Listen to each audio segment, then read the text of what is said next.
안녕하세요. 드라마의 찐심 남자 리투더 뷰투더 아재입니다. 오늘 방송된 이상한 변호사 우영우 오해는 지난 회차들과 달리 조금은 어두운 모습이었죠. 우영우의 곁에서 늘 그녀를 응원하던 최수연 동그라미의 분량도 적었고 영우를 잘 이끌던 정명석의 분량도 적었습니다. 무엇보다 중요한 건 고래 또한 등장하지 않았다는 거죠. 대신 오른 하루 종일 영우를 따라다닌 건 권모술수 권민우였습니다. 도대체 이런 분위기 반전은 왜 필요했던 걸까? 저는 오늘 주제가 거짓말처럼 보이기도 했지만 한편으론 약자의 현실을 정확하게 보여주는 회차라고 생각했습니다. 그렇게 조금 더 현실적인 현실을 보여주기 위해 그간 등장했던 밝음, 이해, 혹은 배려 등의 긍정적 요소들을 배제한 것이 아닌가 싶은데요.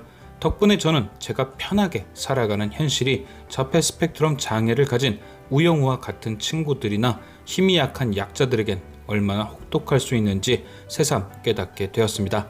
권모술수 권민우는 사회에서 흔히 볼 수 있는 이중적인 인간형이었습니다. 배당받은 사건에 대해 왜 정보를 공유하지 않냐고 영우가 따질 때는 마치 편견 없는 사람처럼 영우를 대했습니다. 경쟁 사회에서 경쟁이 이루어지는 건 당연하다면서 말이죠. 하지만 차후 아는 변호사에게 전화가 왔을 때는 영우의 장애를 핸디캡이라 표현하고 자신이 안고 가야 한다는 말과 더불어 영우와의 협업을 자신의 배려 혹은 봉사인 양 떠들어댔죠. 지독하게 냉정한 현실, 사람에 따라 제깍제깍 바뀔 수 있는 권모술수의 1인자. 하지만 영우는 이런 권민우의 태도에 처음엔 반응조차 하지 못했습니다. 왜냐? 영우는 자신에게 정보를 공유하지 않은 것이 실수였다는 권민우의 말이 참인지 거짓인지 구별하기 쉽지 않았으니까요. 그 상황을 가장 명확하게 보여준 장면이 바로 김밥집에서의 우씨 부녀였죠. 김밥값이 너무 비싸다며 투덜거리는 아주머니에게 영우는 진상이라고 말했습니다. 아주머니는 진상이라는 말에 발끈하며 우광호에게 당신 딸이냐고 따졌는데요. 우광호는 바로 영우를 부정했죠. 손님이라고 말입니다.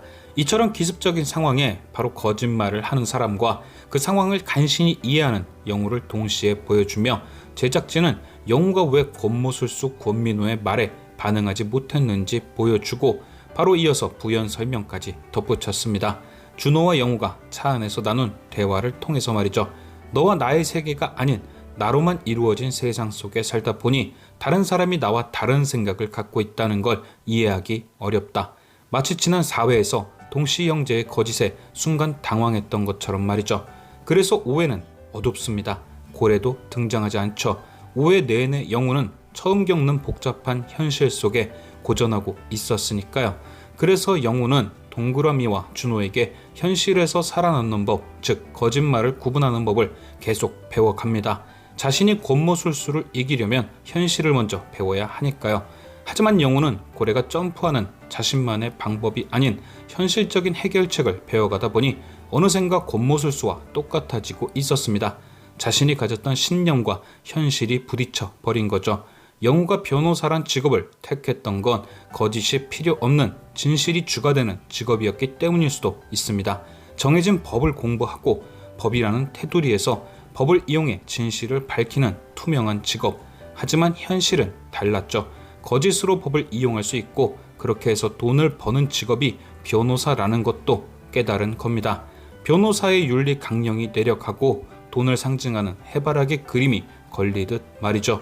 극중 이화와 금강도 마찬가지였죠. 자신들의 이익을 위해 거짓을 앞세워 법을 이용한 이화, 약자지만 끝까지 진실을 위해 싸운 금강. 이쪽도 결론은 뼈아픈 현실이었습니다.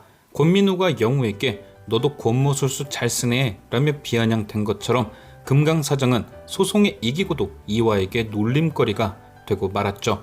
저는 금강사장이 영우에게만 편지를 준 이유가 희망이라고 생각합니다. 이렇게 뼈아픈 곳이 현실이긴 하지만 영우가 생각하고 살아가는 세상도 틀리지 않다는 걸 알려주는 마지막 희망. 그래서 영우는 현실에 따라 거짓이 필요한 변호사 윤리 강령도 아닌 돈을 상징하는 해바라기도 아닌 자신이 처음 변호사가 되려 했을 때 마음먹었던 신념, 진실을 밝히는 훌륭한 변호사가 되라는 금강사장의 편지를 벽에 붙인 것이 아닐까요? 저는 어떤 소송이든 고래가 팍 튀어오르며 해결해 나가는 영우도 좋았지만 진실과 거짓 사이에서 고뇌하고 갈등하는 어두운 영우도 굉장히 좋았습니다. 자폐 스펙트럼 장애를 가진 사람들의 현실을 여실히 볼 수 있어서 말이죠. 너무 판타지처럼 모든 척척 해결하지 못하는 회차도 필요했다고 생각합니다. 그게 진짜 현실이고 우리가 그들을 이해하는데 훨씬 더 큰 도움이 될 테니까요. 마지막으로 태수미 씨, 미간을 너무 찌푸리셔서 딱 걸리셨네요. 지금까지 시청해주신 여러분께 감사드리며 리뷰어제는 또 다른 리뷰로 돌아오겠습니다.